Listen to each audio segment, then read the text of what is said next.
Meatballs, baby! I love meatballs. Probably one of my top 10 foods. Every time I go to an Italian restaurant, I gauge whether or not it's good, bad, or it sucks based on their meatballs. I'm a meatball-loving slut, and my dad makes a mean one. And today, he is unlocking the Marino Vault, his secret recipe brought to you by my amazing grandmother, who is a fantastic cook. I think it's her recipe. I don't know. All I know, they're delicious. Gentlemen, without any further ado, I give you Papa A. And before I give you Papa A, I just want to acknowledge his glasses are all steamed up for the first minute of the video. I think it's quite amusing. He had no idea. Gentlemen, now Papa A. Ciao, uomo affascinante. Hi, this is Peter, aka Papa A, and we just finished up StyleCon a few days ago. It was a fabulous event with over 300 men from all over the world, and a number of the guys came up to me and said how much they enjoyed the last cooking video that I had done. So with Aaron's permission, I'm going to do another one for you. All the things that Aaron teaches you, that the other guys that were there teach you, the one thing they don't cover is cooking. And if you're looking to really add that extra kick to your style, try doing some cooking. The last time I did a video, I did it on cauliflower parmesan, a delicious recipe that takes a little bit of time, but it's well worth the effort. And today is for the carnivores. Today is my #1 special thing that I'm known for, actually, in my very small community here, and that's my meatballs. So get a notepad. We're going to try and give a recipe at the end of this somewhere on the site. But get ready, sit back, and I'm going to show you the perfect recipe for meatballs that's going to make you the star of anywhere you bring these to. All right, so hang on. So the first thing we want to bring your attention to is when you're cooking, especially Italian food, one of the most important things to have is a glass of vino. Not too much, or you might mess up the recipe. But I've got my vino, and now I'm going to show you how to make special meatballs. Now the first step, and what I want to mention also, is that since I don't have that much time to cook, I like to make sometimes a little more. I'm doubling the recipes on this, so everything I do, you're going to do in half, unless you want to have 4 dozen meatballs, which is what I'll have at the end. And these meatballs freeze pretty well, so you may want to do the extra thing.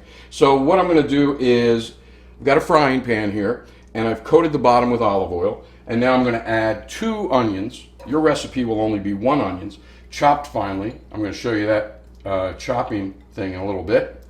And then you want to season them very generously with some salt.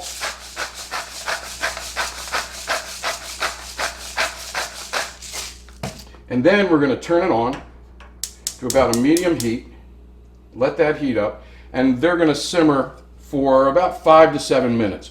What you want to try and do is kind of get the color out of them. You don't want to burn them, and you want to have them finely chopped. All right, so they fit in the meatballs. You're not getting big chunks of onion. So we're going to let those sit for a second.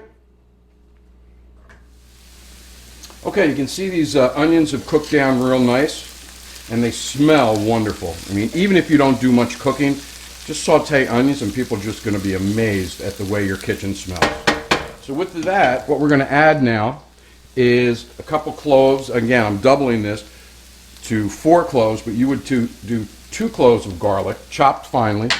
And then the other thing we're going to add is red chili peppers, or the crushed peppers. And you want to just, not a lot of these, but put some in there. It's just going to add a little bit of flavor. It's not really hot, especially with all the other things we're going to mix it with. So you do that, and then you're going to cook that for about another minute or 2. And let all those flavors mix together.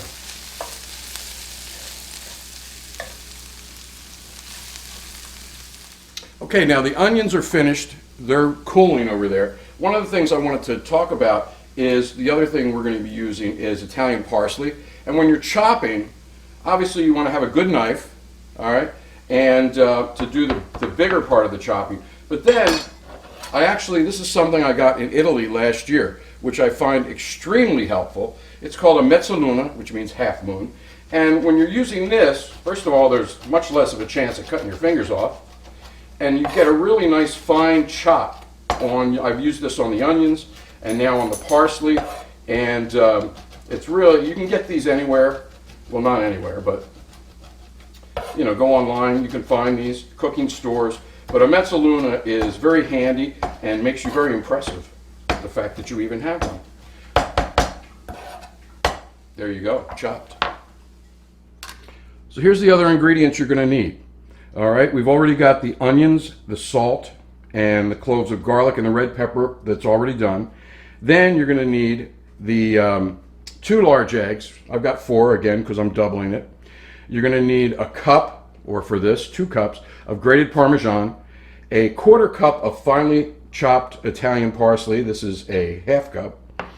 And you're going to need a cup, or as we have here, 2 cups of breadcrumbs. You need a 1/2 cup or a cup of water. So now this is the key ingredients for making great meatballs. Most people, if they go to a restaurant, they're having meatballs, which are a little bit of ground beef, maybe some breadcrumbs, eggs, that sort of thing. But for real Italian meatballs, you need the Holy Trinity, 3. So we're going to do a pound of ground beef, lean ground beef. Again, you would use 1/2 pound. You're going to use a pound, or you will use a 1/2 pound of pork.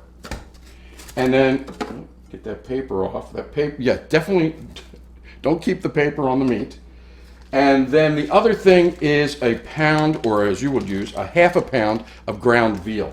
Veal has gotten much more difficult to find, but if you have a good butcher shop, some of the chain markets will have it, or if you request it, you can get it. But you're going to use all 3 of those, and it just creates a taste for these meatballs that's to die for. Okay, so let's continue. So now, here's the fun part. So we've mixed all those ingredients in the bowl, all the meat, the cheese, the breadcrumbs, parsley, and the eggs. Now, you get to use your clean hands and you squish it all together. You just kind of get in there, get into it. Very sensual, by the way. And you're going to mix all of that.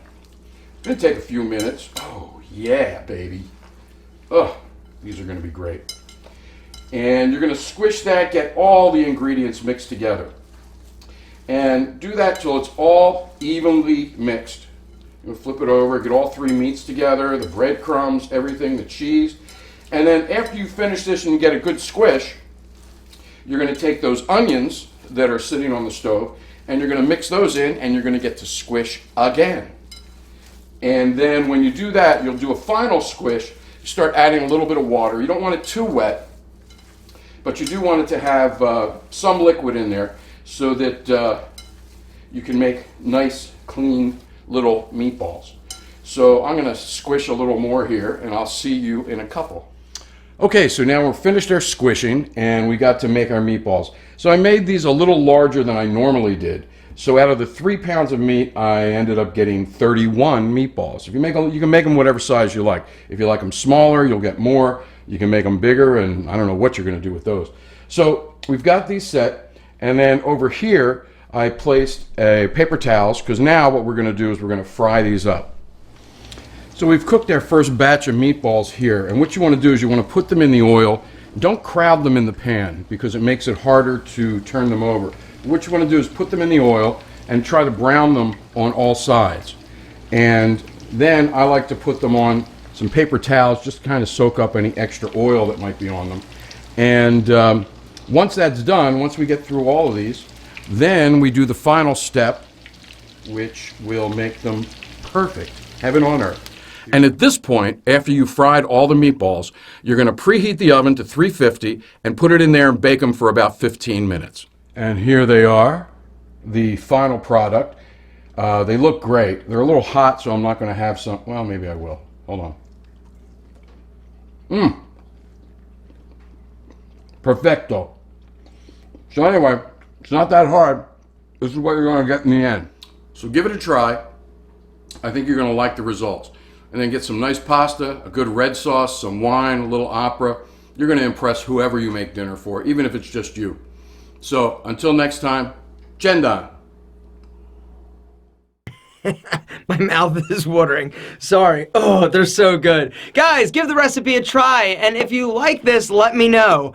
And we'll have him do some more. He did one recipe, which was actually vegetarian friendly. It was a cauliflower parmesan, which was dynamite as well. I'll link to that video down in the description. Without any further ado, I'm going to go eat. Guys, ciao.